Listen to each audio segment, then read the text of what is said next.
a show with such a major A plotline, why is it that the entire season feels so episodic? As if we are constantly stopping and starting. Each episode should feel like we're on a part of an epic journey, heading towards something. But instead, this show feels like each episode exists in its own bubble. Very rarely are there any consequences, characters, or events that linger on after one episode. I want to do a quick rundown of each episode and maybe you'll see what I'm trying to say. I also want to preface this by saying that not all of these necessarily bothered me. I'm more pointing out a pattern that, with hindsight, damages the show as a whole. So without further ado, let's get into it. Episode 1 is honestly pretty close to being perfect, but it does wrap up a huge part of the world in a singular episode.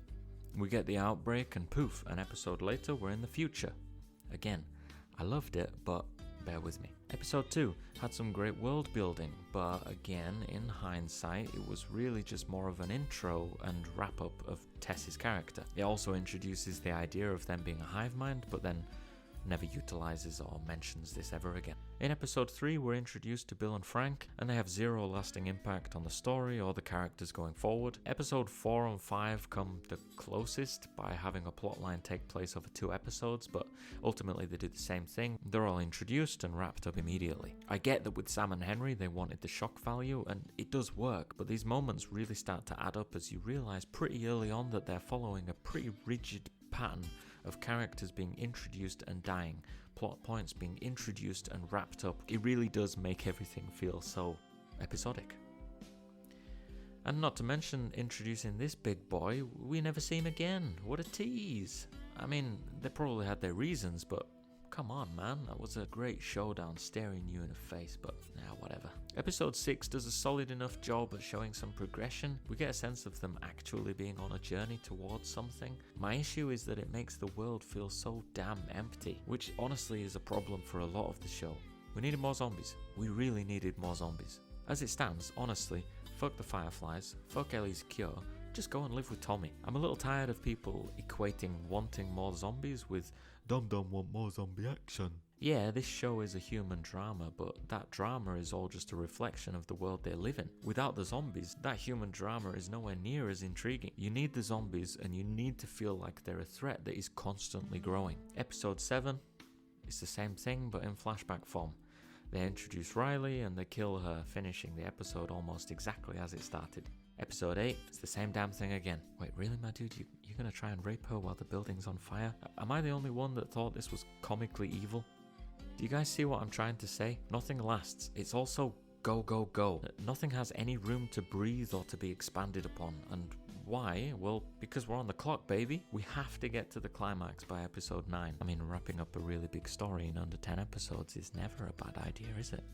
Oh, and by the way, when I say they have no lasting impact, I'm not saying they aren't important moments. Of course Bill and Frank was impactful, of course Sam, Henry and Riley, they're all beautiful stories, but only on that basic human level of not wanting bad things to happen to good people. Within the confines of the show, however, these moments ultimately mean nothing. Bill and Frank's story and death ultimately has zero impact on the rest of the show.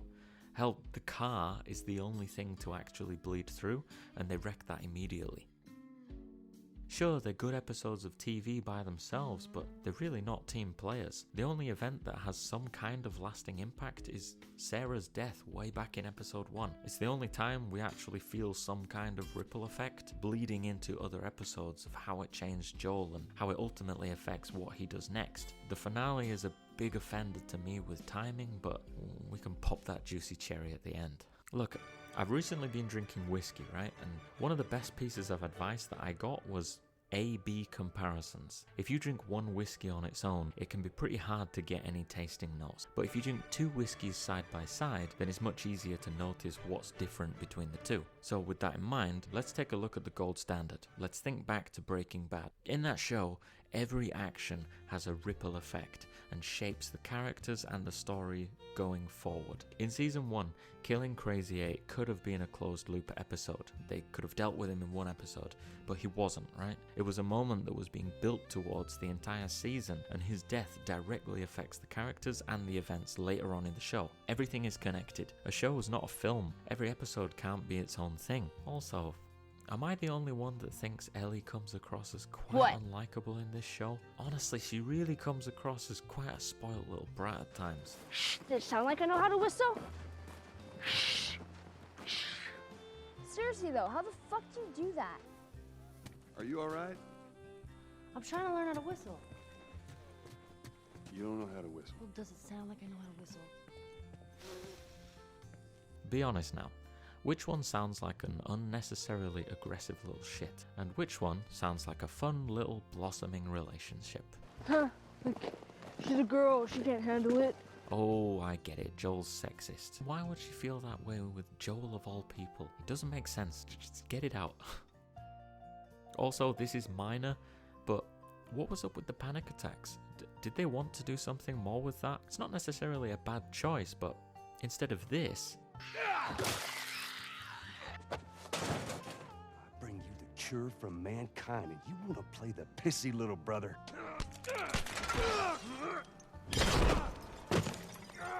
What do you want me to do? What?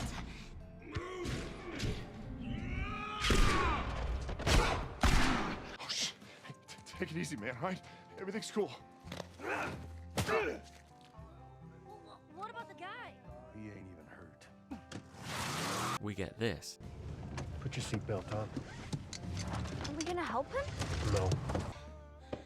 Come on. Give me a minute. Get up, you lazy ass. I'm not good at this. Yeah, you really aren't. I mean, it was my fault. And I'm sorry.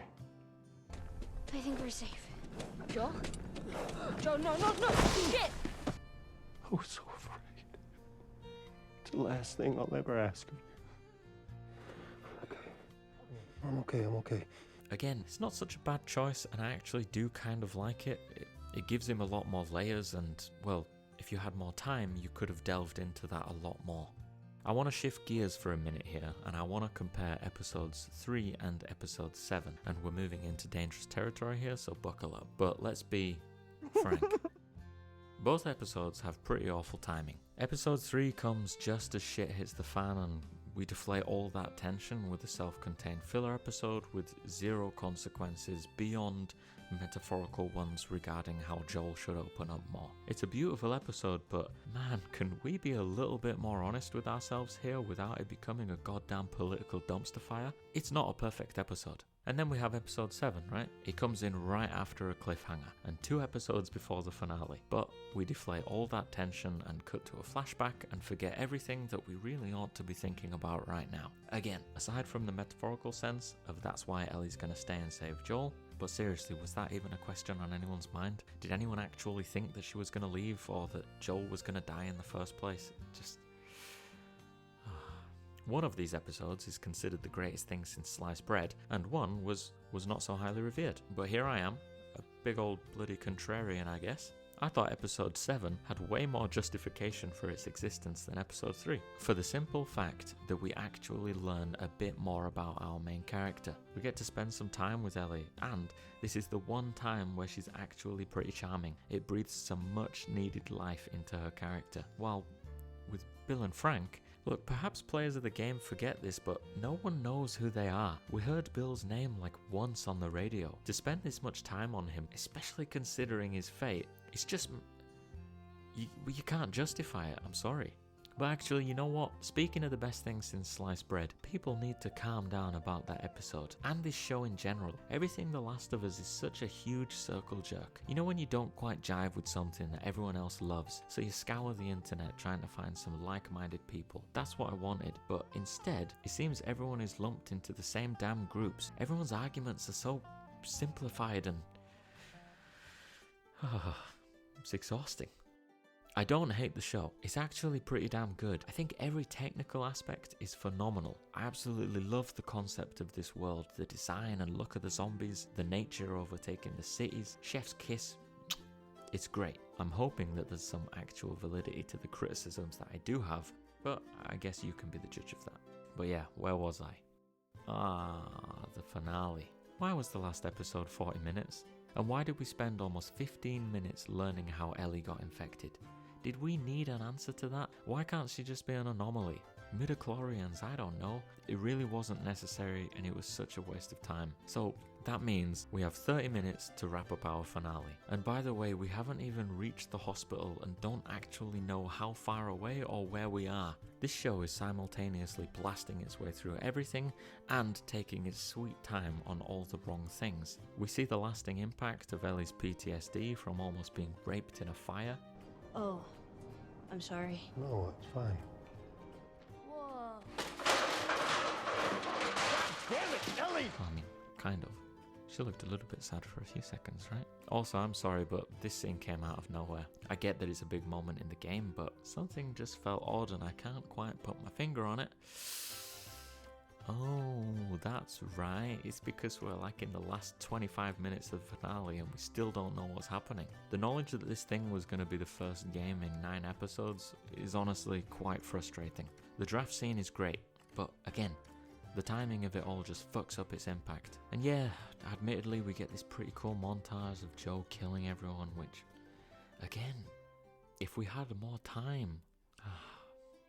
Look, it should have been longer. It should have been longer. It works in a video game because the quote-unquote boring parts, that's you traversing between the missions, killing things, exploring the world, bonding with the characters. When you remove all that and you just go from cutscene to cutscene, well, you lose all of that juicy fat in the middle. Not to mention, with Joel in the game, you already have a head start because he's an extension of you, the player.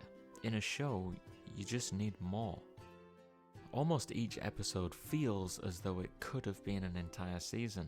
I mean, don't take that too literally, but you know what I'm trying to say.